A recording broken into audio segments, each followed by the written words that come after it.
प्रणाम यमदेव। प्रणाम करने वाले को आशीर्वाद देने की रीत है, किंतु मैं आपको क्या आशीर्वाद दूं हनुमान? सारे आशीर्वाद तो आपने प्राप्त कर लिए हैं। बस आशा करता हूं कि आप उन आशीर्वादों का अनुचित प्रयोग न करें। शक्ति होती ही इसलिए है जो समय पड़ने पर काम आए, और मेरी दृष्टि में मैंने कभी भी किसी निर्बल को नहीं सताया, किसी के साथ अन्याय नहीं किया, बस अपना धर्म निभाया, जो है मेरे प्रभु और उनके परिवार की रक्षा करना। यदि मेरे प्रभु और उनके परिवार पर कोई संकट आएगा तो फिर मुझे मेरी शक्तियों का प्रयोग करने का पूर्ण अधिकार है। यदि मेरी भक्ति आपको अपराध लगी है तो वो भी स्वीकार है मुझे।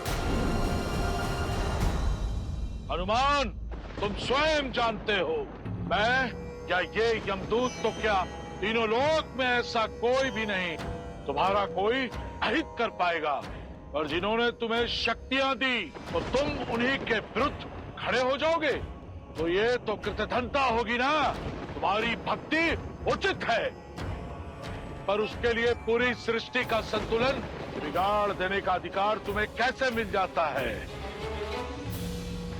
देखिए यमदेव, मैं ठहरा वानर, मेरी सृष्टि तो बस मेरे प्रभु श्री राम ही हैं, और मैं हर मूल्य पर उनकी रक्षा करूंगा। आप यदि जानते हैं मेरी शक्ति, तो फिर मेरा आग्रह मानते क्यों नहीं? आप लौट जाइए। मैं ये नहीं चाहता कि मैं किसी का अनादर करूं।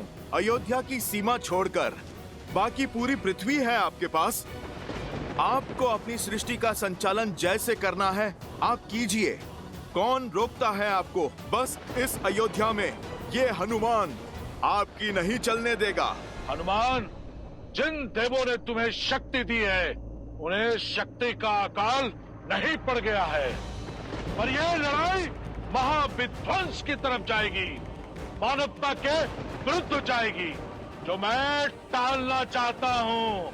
तो टाल दीजिए ना, आप अयोध्या को छोड़ दीजिए, संकट चला जाएगा, संकट टल जाएगा। ये ठीक नहीं है हनुमान। मेरे लिए बस वही ठीक है जो मेरे प्रभु श्री राम के लिए ठीक है। तुमने कोई मार्ग नहीं छोड़ा हनुमान। तुम क्या सोचते हो कि काल के मार्ग में आओगे तो काल मार्ग बदल देगा? ये तुम्हारी भूल है, भूल। तो फिर आइए यमराज, अयोध्या की ओर कुदृष्टि डालने की आपकी ये भूल मैं सुधार ही देता हूँ।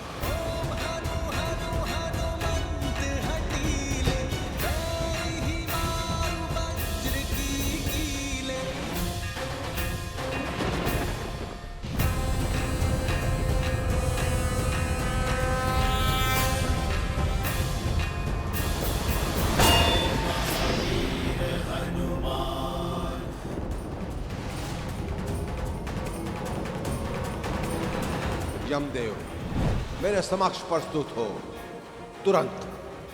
ये मेरा ब्रह्मा का आदेश है।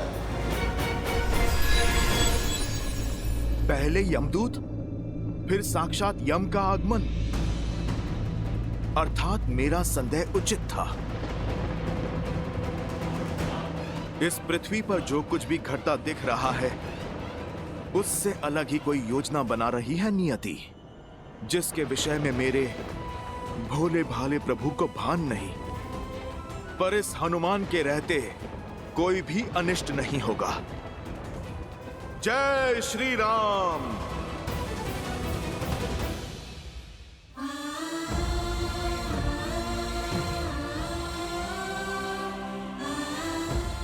तो ये है वो राम के पुत्र जो धर्म की स्थापना करने के लिए मेरा सामना करने आए थे। देखो असुर वीरों, राम के इन वंशजों को कुंभकर्ण के पुत्र के समक्ष घुटने टेक दिए, इन्होंने माटी में सिमट गए हैं। लव, कुश,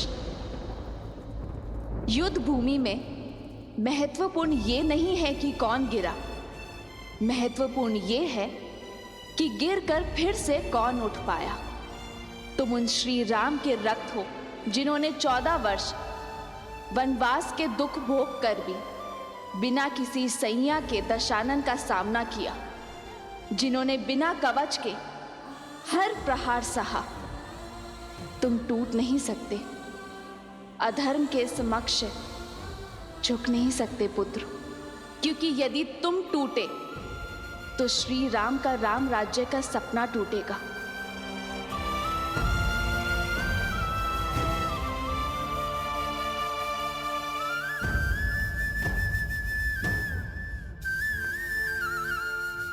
तुम झुके तो रघुकुल का सम्मान और तुम्हारी माता का अभिमान झुकेगा। जो इतने लोग श्री सिया राम में विश्वास करते हैं, उनका विश्वास टूट जाएगा। उठो पुत्रों। तुम दोनों केवल रघुवंश के अंश नहीं हो, धर्म के पथिक भी हो। और ये यात्रा केवल भ्रमण नहीं, यह अध्ययन है, संसार का भी और स्वयं का भी। क्योंकि जो स्वयं पर विजय पा लेता है, उसे संसार कभी हरा नहीं सकता।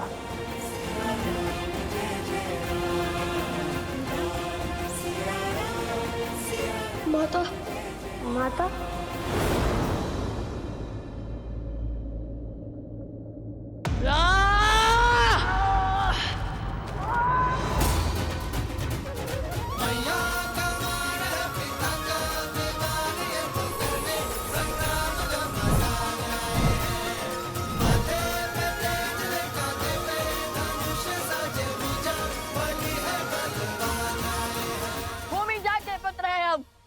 भूमि शायद नहीं हुए, अपनी माता का आशीष ले रहे थे हम।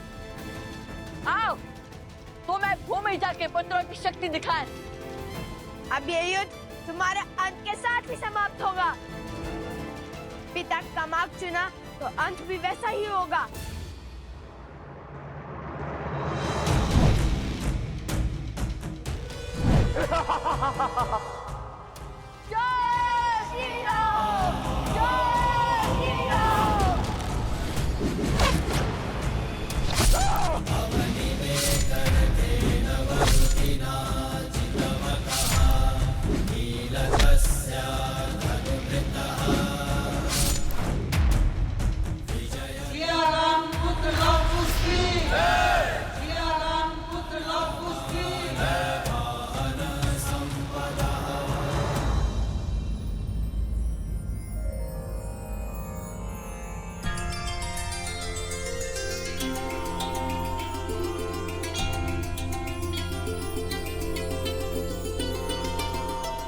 तुम्हारा मार्ग और तुम्हारी सोच अवश्य अनुचित है, किंतु तुमने अपना पुत्र धर्म निभाया है, इसलिए तुम इस प्रणाम के पात्र हो।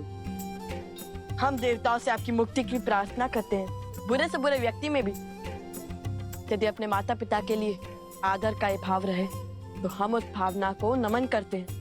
आशा है कि तुम समझ गए होंगे कि प्रतिशोध की अग्नि स्वयं को ही स्वाहा कर देती है। समझ गया, और ये भी समझ गया कि कितना अभागा था मैं, जो रघुवंश की महानता नहीं समझ सका।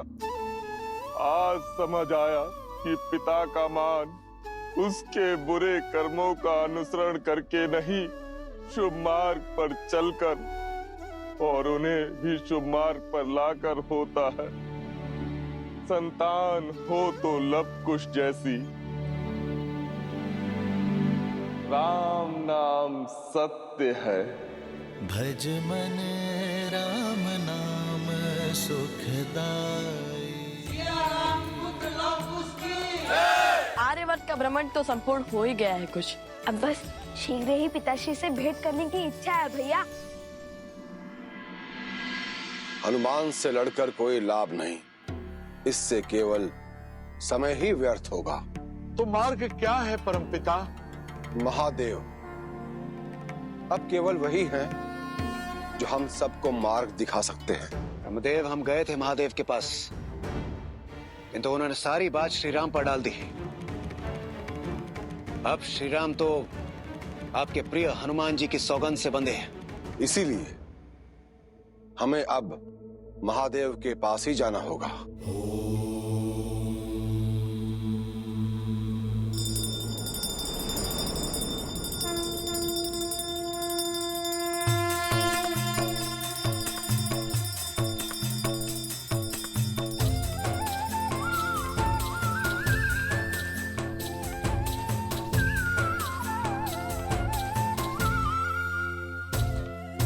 नमामि शम्भुं पुरुषं पुराणं नमामि सर्वज्ञं पारभावं नमामि रुद्रं प्रभुं शयन्तं नमामि शर्वं शिरसा नमामि नमामि शम्भुं पुरुषं पुराणं नमामि सर्वज्ञं पारभावम् ॐ नमः शिवाय।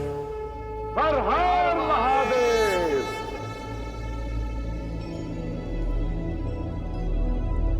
महादेव, अपने नाम को साकार करने का समय आ गया है प्रभु।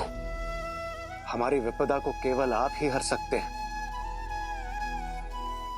एक युग का परिवर्तन होने को है और हनुमान बाधा बनकर खड़े हैं। श्री राम की लीला के समाप्त होने का समय हो गया है, किंतु ऐसा हो नहीं रहा, क्योंकि हनुमान ऐसा होने नहीं दे रहे और वहां देवी लक्ष्मी प्रतीक्षा कर रही है नारायण और हनुमान के इस हट के अंत होने का। और हनुमान जी वो है कि अपनी हट से हटने को तैयार ही नहीं है।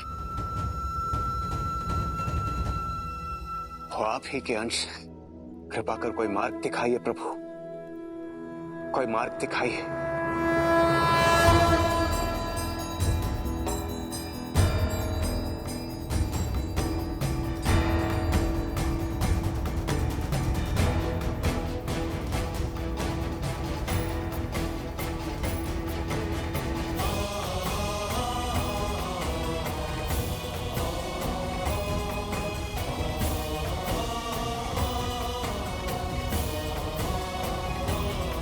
आदर्श और मर्यादा की है ये कथा महापावनम।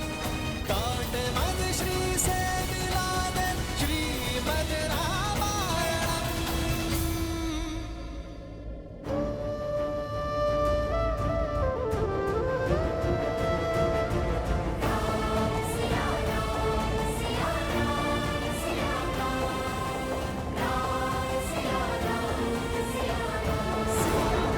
सीते,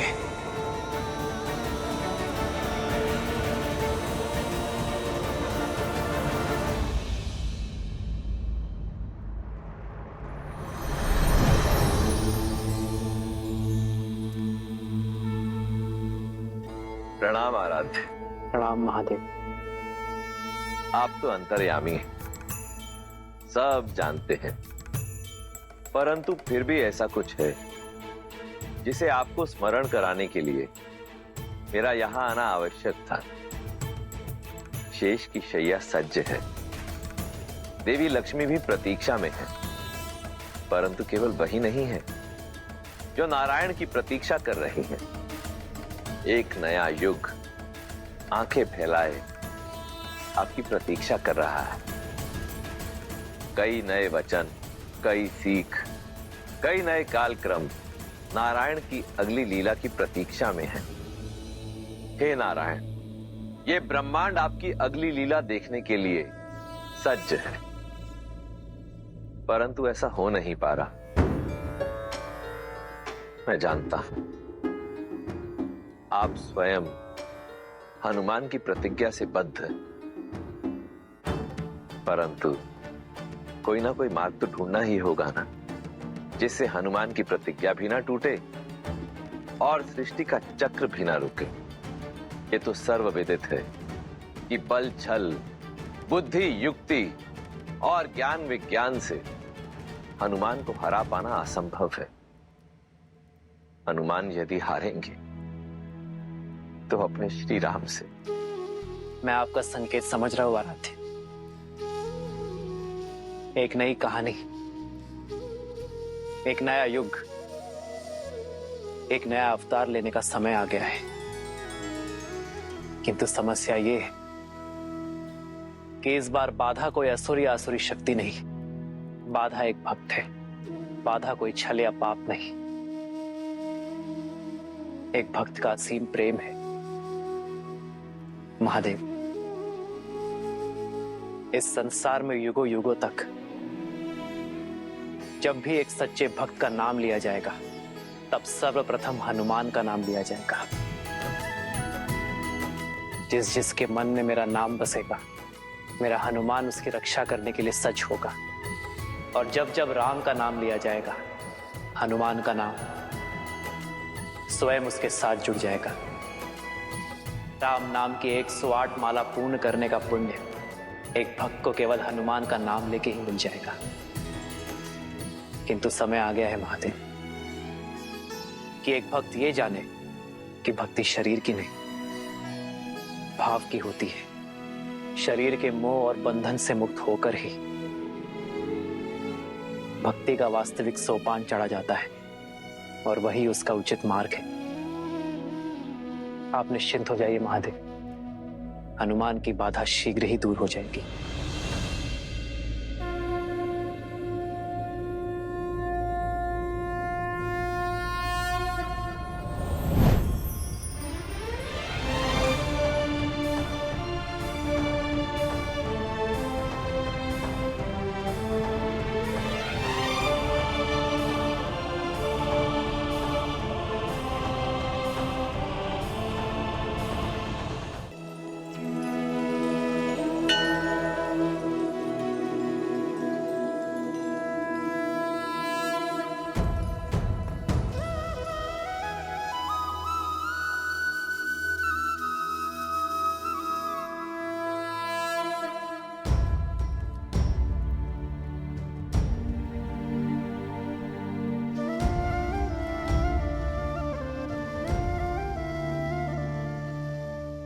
जन्म जन्म का है ये संगम, राम रतन सीता वैभव। ये मुद्रिका नहीं है सीते, हमारे प्रेम, हमारे वियोग, हमारे मिलन और हमारे संबंध की स्मृति, और आज मुझे इसे स्वयं से पृथक करना होगा। क्षमा करना सीते, ये आवश्यक है ताकि मैं अपने हनुमान को परम सत्य के ज्ञान की यात्रा पर भेज सकूं। और हनुमान का मुझसे पृथक होना, ये तो स्वयं महादेव की आज्ञा है।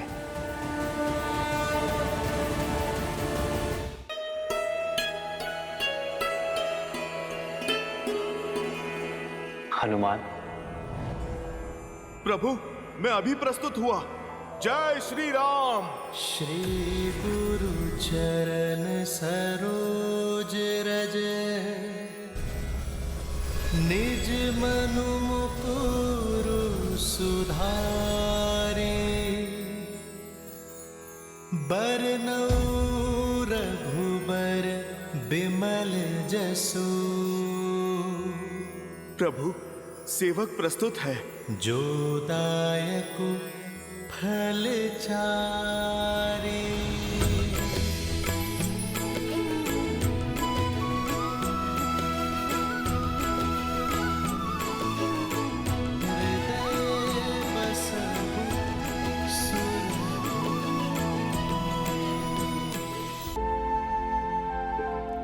तुम मेरी इतनी चिंता क्यों करते हो हनुमान?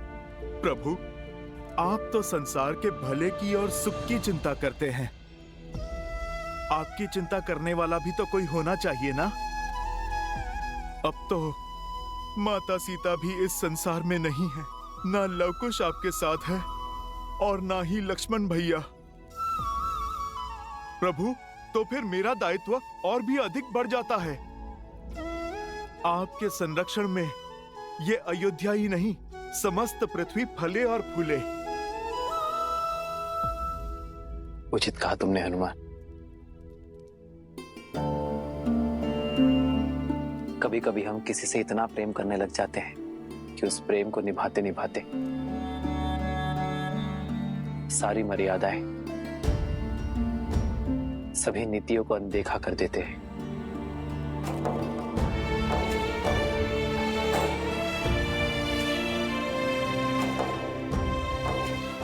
और फिर वो प्रेम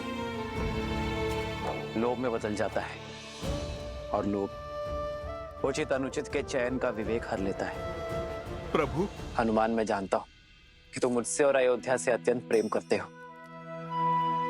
बल के साथ साथ बुद्धि और विवेक के भी स्वामी हो, और इसलिए मैं आशा करता हूं हनुमान कि तुम अपने चयन में विवेक का प्रयोग अवश्य करोगे, लोभ में पड़कर प्रश्न नहीं करोगे। आप तो मेरे स्वामी, माता पिता सब हैं, और पिता से प्रश्न नहीं पूछा जाता, बस आज्ञा ली जाती है। आप मुझे बताइए प्रभु कि आप क्या कहना चाहते हैं। हनुमान, मैं चाहता हूं कि तुम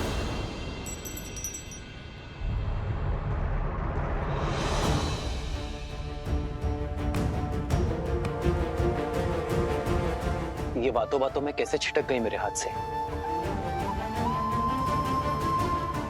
ये मुद्रिका स्मरण है हनुमान, ये मुद्रिका सीता की स्मृति है, वो अंतिम प्रतीक जो इस गर्त में चली गई। प्रभु, आप चिंतित ना हो, मैं बस अभी इस मुद्रिका को ढूंढ कर लाता हूं। रहने दो हनुमान, ये इतनी छोटी सी दरार है, ना जाने भूमि में कितनी गहरी गई होगी। तुम्हें मुद्रिका ढूंढने में कष्ट होगा। प्रभु, ये मुद्रिका आपका संतोष है और मेरी माता का स्मृति चिन्ह है। जो वस्तु आपसे और माता सीता से जुड़ी हो, वो हर वस्तु इस हनुमान के प्राणों से भी अधिक मूल्यवान है। प्रभु, मैं अपने माता पिता को जोड़ने वाली रेखा को भला अधूरा कैसे छोड़ दूं? ये मुद्रिका धरा में चाहे जहां हो या अंतरिक्ष के किसी भी कोने में क्यों ना हो, मैं उस मुद्रिका को खोजकर आपको सौंपूंगा। जय सिया राम।